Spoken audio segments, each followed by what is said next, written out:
Here in this video we will dive deep into what the offspring from alien Romulus would have looked like.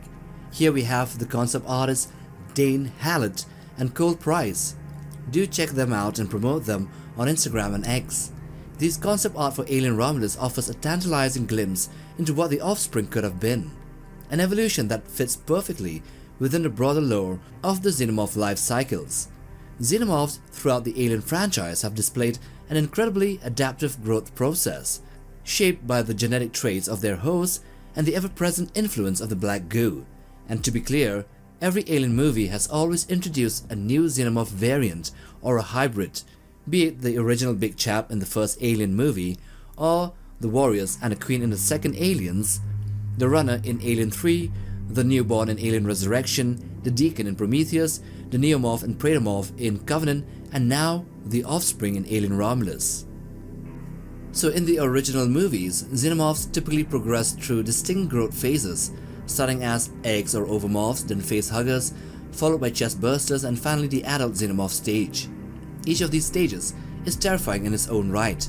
The growth is rapid, with the chest burster quickly reaching its full adult form within hours. However, Hallett's artwork here for Alien Romulus hints at a deviation from this traditional path for the offspring. In the revealed concept arts, the offspring was set to mutate through phases that we haven't seen to be explored in the movie.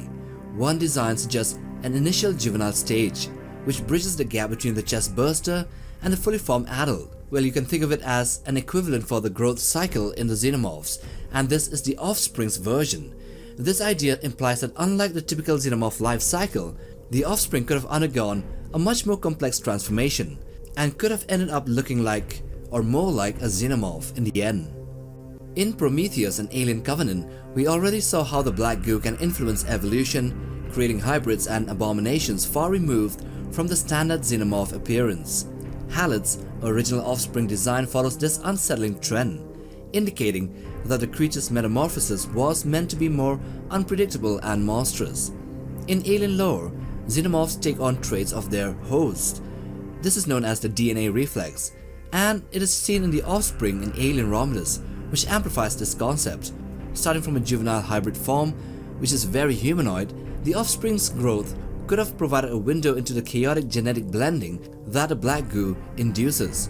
It could have shown a more volatile evolution compared to the structured growth phases of classic Xenomorphs, possibly hinting at a creature that defies the known Xenomorph biology, while staying true to the franchise's eerie themes of mutation and adaptation.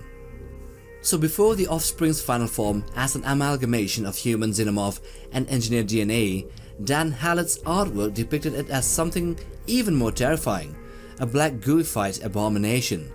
The initial version looked like a nightmare come to life, boasting a variety of horrific features that would have made it one of the most disturbing creatures in the Alien franchise. Among its standout features were the wing-like appendages sprouting from its back, which, while not functional for flight, like the flying Queen Xenomorph seen in the games, it adds to its haunting and grotesque silhouette. These appendages looked sinewy and sharp, resembling twisted flesh rather than delicate wings, giving the creature a demonic, almost Lovecraftian appearance. And adding to this monstrous design, the creature sported long dorsal tubes, which is a signature characteristic of the traditional Xenomorphs, which erupted from its back like chaotic clusters of spines.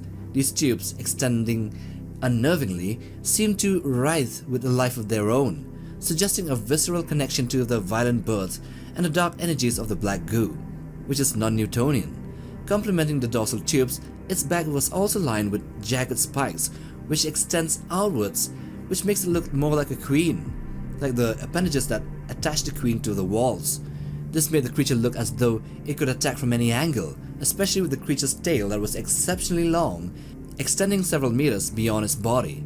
And the body itself is more distinctly Xenomorph-like than what it appeared to be in the final cut in the movie. Now the concept art extends to the offspring's juvenile stage in Alien Romulus and reveals a form that is nothing short of nightmarish. The creature's design is unsettling, resembling a twisted demonic child with an uncanny mix of vampiric and zombie-like traits. The vampiric elements in the design becomes evident in the creature's gaunt-like facial features, with sharp needle-like teeth lining its gaping mouth, giving it the look of something that thirsts for blood.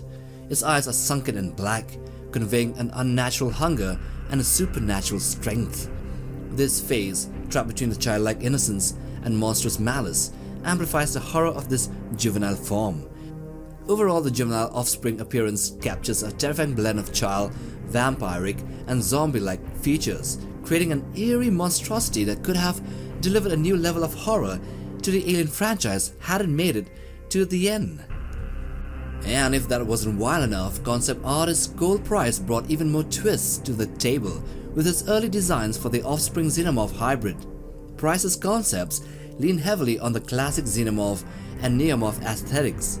Price's early designs featured a sleek skeletal frame of the original Xenomorph combined with the fleshy, almost translucent quality of the Neomorphs from Alien Covenant. The creature was imagined with elongated limbs, razor-sharp tail, a dome-like head, and a very smooth skin, which throws us back to the unused Belugamorph and the Neomorph seen in Covenant. It's honestly crazy to see how the creature evolved from these terrifying origins into the more humanoid, engineer-inspired form that eventually appeared in the final cut in Alien Romulus. Anyway, that's that. I hope you enjoyed this video. Dive into Cole Price and Dane Hallett's Instagram and X profiles for more. They really deserve a ton of praise and promotion. And with that, we end this topic on the concept art and the final evolution stages of the alien offspring. Like for support, and we'll see you in the next video. Take care, guys.